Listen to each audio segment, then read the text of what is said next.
जय जय तुलसी माता। आप सभी भक्तों को मेरा प्रणाम और आप सभी बड़ों को मेरा प्रणाम और छोटों को शुभ आशीर्वाद। विष्णु भगवान की कृपा आप सब पर बनी रहे। तुलसी माता से जुड़ी एक कथा हम आपके लिए लेके आए हैं। तो कथा आपको अच्छी लगे तो प्लीज़ चैनल को लाइक शेयर सब्सक्राइब करिएगा और कोई त्रुटि होगी तो कमेंट बॉक्स के माध्यम से अवगत कराइएगा। श्रीमद् देवी भागवत पुराण में इनके अवतरण की दिव्य लीला कथा भी बनाई गई है। एक बार शिव ने अपने तेज को समुद्र में फेंक दिया था। उसमें एक महातेजस्वी बालक ने जन्म लिया। यह बालक आगे चलकर जलंधर के नाम से पराक्रमी दैत्य राजा बना। इनकी राजधानी का नाम जलंधर नगरी था। दैत्यराज कालनेमी की कन्या बिंद्रा का विवाह जलंधर से हुआ। जलंधर महाराक्षस था। अपनी सत्ता के मद में चूर उसने माता लक्ष्मी को पाने की कामना से युद्ध किया, परंतु समुद्र से ही उत्पन्न होने के कारण माता लक्ष्मी ने उसे अपने भाई के रूप में स्वीकार किया। वहां से पराजित होकर वह देवी पार्वती को पाने की लालसा से कैलाश पर्वत पर गया। भगवान देव शिव का ही रूप धरकर माता पार्वती के समीप गया, परंतु माँ ने अपने योग बल से उसे तुरंत पहचान लिया तथा वहां से अंतर ध्यान हो गई। देवी पार्वती ने क्रुद्ध होकर सारा वृतांत भगवान विष्णु को सुनाया। जलंधर की पत्नी वृंदा अत्यंत पतिव्रता स्त्री थी। उसी के पतिव्रत धर्म की शक्ति से जलंधर ना तो मारा जाता था और ना ही पराजित होता था। इसलिए जलंधर का नाश करने के लिए वृंदा के पतिव्रत धर्म को भंग करना बहुत जरूरी था। इसी कारण भगवान विष्णु ऋषि का वेश धारण कर वन में जा पहुँचे तथा वृंदा अकेली भ्रमण कर रही थी। भगवान के साथ दो मायावी राक्षस भी थे, जिन्हें देखकर वृंदा भयभीत हो गई। ऋषि ने वृंदावन के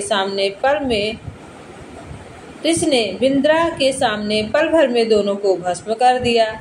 उनकी शक्ति देखकर वृंदा ने कैलाश पर्वत पर महादेव के साथ युद्ध कर रहे अपने पति जलंधर के बारे में पूछा। इसने अपने माया जाल से दो बानर प्रकट किए। एक बानर के हाथ में जलंधर का सिर था तथा दूसरे के हाथ में धड़। अपने पति का यह दशा देखकर वृंदा मूर्छित होकर गिर पड़ी। होश में आने पर उन्होंने ऋषि रूपी भगवान से विनती की कि वह उनके पति को जीवित करे। भगवान ने अपनी माया से पुनः जलंधर का सिर धड़ से जोड़ दिया, परंतु स्वयं ही वह उस शरीर में प्रवेश कर गए। वृंदा को इस छल का जरा भी आभास न हुआ। जलंधर बने भगवान के साथ वृंदा पतिव्रता का व्यवहार करने लगी, जिससे उसका सतीत्व भंग हो गया। ऐसा होते ही वृंदा का पति जलंधर युद्ध में हार गया। लीला का जब वृंदा को पता चला तो उसे क्रुद्ध होकर भगवान विष्णु को शिला होने का श्राप दिया तथा स्वयं सती हो गई।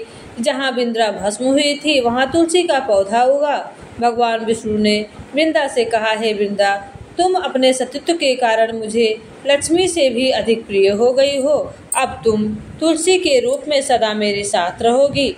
जो मनुष्य भी मेरे शालिग्राम रूप के साथ तुलसी का विवाह करेगा उसे इस लोक और परलोक में विपुल यश प्राप्त होगा। जिस घर में तुलसी होती है वहाँ यम के दूत भी असमय नहीं आ सकते। गंगा व नर्मदा के जल से स्नान तथा तुलसी का पूजन बराबर माना जाता है। चाहे मनुष्य कितना भी पापी क्यों न हो, मृत्यु के समय जिसके प्राण मंजरी रहित तुलसी और गंगा जल मुख में रहकर निकल जाते हैं वह पापों से मुक्त होकर वैकुंठ धाम को प्राप्त होता है।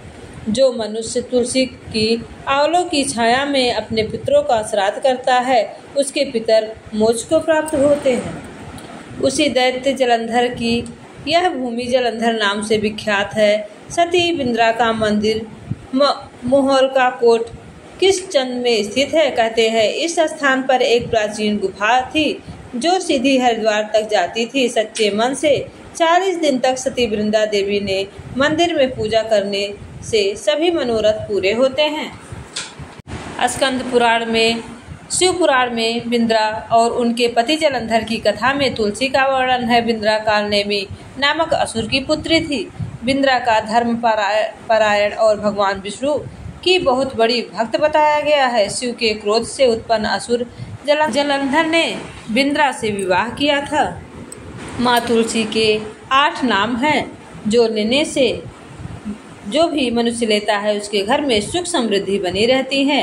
वे 8 नाम हैं विंद्रा, विंद्रावनी, विश्व पूजिता, विश्व पावनी, पुष्पसारा, नंदिनी, तुलसी और कृष्ण जीवनी।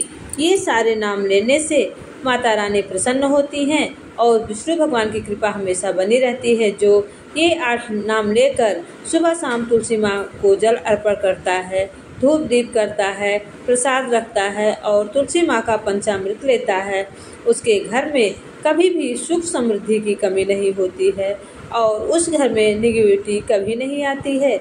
जिस परिवार में तुलसी माता की रोज आरती होती है, पूजा होती है और प्रसाद ग्रहण करते हैं, सुबह उठ के तुलसी माँ का दर्शन करते हैं, उन पर प्रभु विष्णु भगवान की छाया हमेशा बनी रहती है। तो ये थी माँ तुलसी माता की पौराणिक कथा। आपको अच्छी लगी हो तो प्लीज़ चैनल को लाइक शेयर सब्सक्राइब करिएगा। जय जय तुलसी माता।